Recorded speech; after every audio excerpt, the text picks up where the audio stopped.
Caprivi Strip and on the Trans-Kalahari Highway in Botswana, cutting through the Watery Wilderness National Park and the Ngai National Park, and our progress has been halted by a rather big elephant. I'll slowly inch forward, see what he does. Don't want to upset the guy, and one of those tusks will open this jeep up like a can of sardines. You can see there she's getting a bit tense, so maybe I'll just pop it into reverse. So the question you ask yourself right now is, can this 5.7 engine deliver when you try and overtake an elephant? And is the elephant thinking, go ahead, make my day?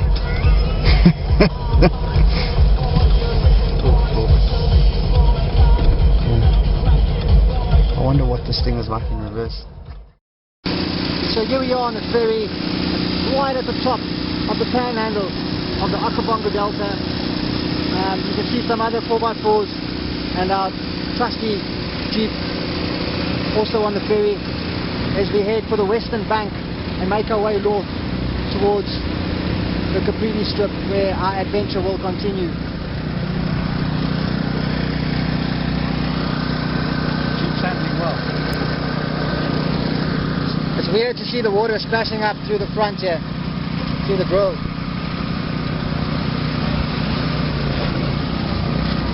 The amazing thing about this ferry, unlike virtually every other ferry in Africa, this ferry is actually for free. So we're almost on the western bank of the panhandle of the Okavango Delta. So the Jeep has brought us safely up the panhandle of the Delta, first through the Watery Pans, and here we are on a Makuru now. We have to leave the Jeep behind, and we just boarded the Makurus, two of them, and we're going through some of the channels in the northwestern corner of the Okavango Delta. We've already seen some crocodiles and great bird species, some malachi kingfishers, some herons, some pied kingfishers. Yeah, so it's been some pretty good game viewing, and we've only just begun. But this is what the Delta is all about: jumping into a Makuru, going through the hundreds of thousands of channels and looking for animals, basically.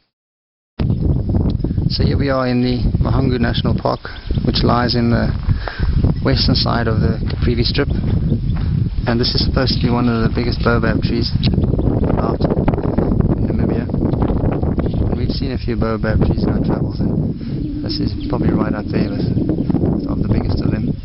But when we clocked in at the park entrance this morning, the receptionist told us to beware around the baobab tree, as it's supposed to have a resident lion that hangs out here. But luckily we brought Ali along, because not too much scares her. She's from Belfast.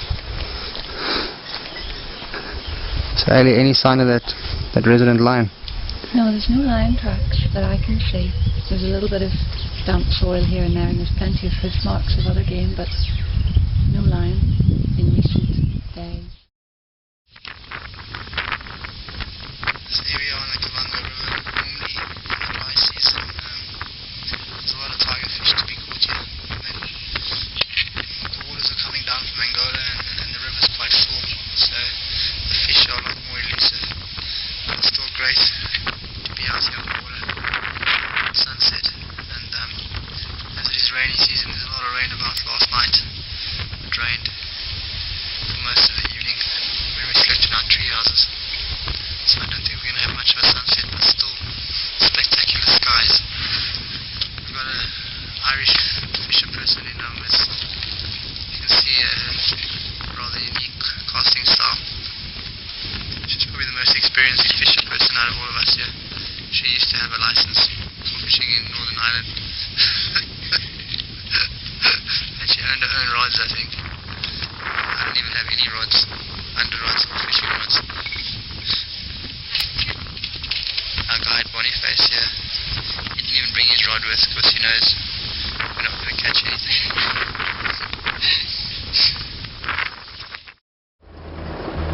So here we are on the banks of the Kwanda River at Nambwe campsite. Our tents are all set up.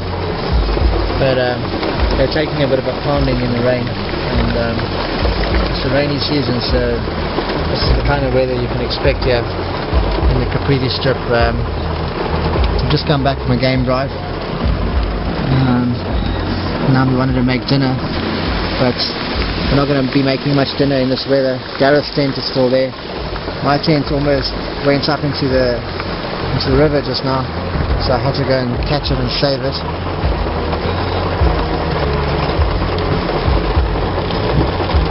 So there you can see the Kwando River in the distance. And tomorrow we'll be staying on the other side of the Kwando River, and hopefully sometime tonight the rain will stop so we can sleep in our wet tents. If not, we're going to be sleeping in this Jeep tonight. And we're not very well prepared. We've got a tin opener and we've got an empty can of Hansa. And we've got Phil Collins and Hugh Hefner. So it seems as if the storm has stopped. Gareth has just made some rice for us in the kettle, as he does. But apparently it's tastic, so it cooks perfectly every time. I'm busy doing some chops. Chili. You can see something in the Jeep. See that? Little one.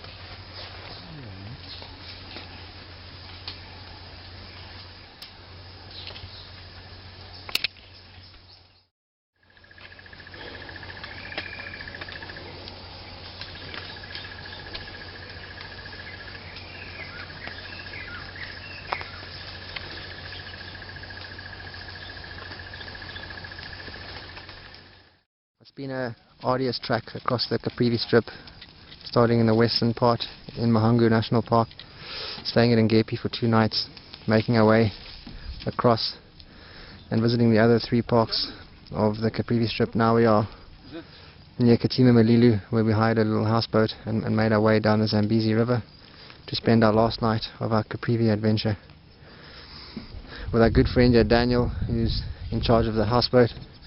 And you can see he's buying us some pretty good meat there. So we're not going to go hungry here tonight in Katima. Yeah. And and tomorrow we'll start making our way back to South Africa. It's been an epic adventure.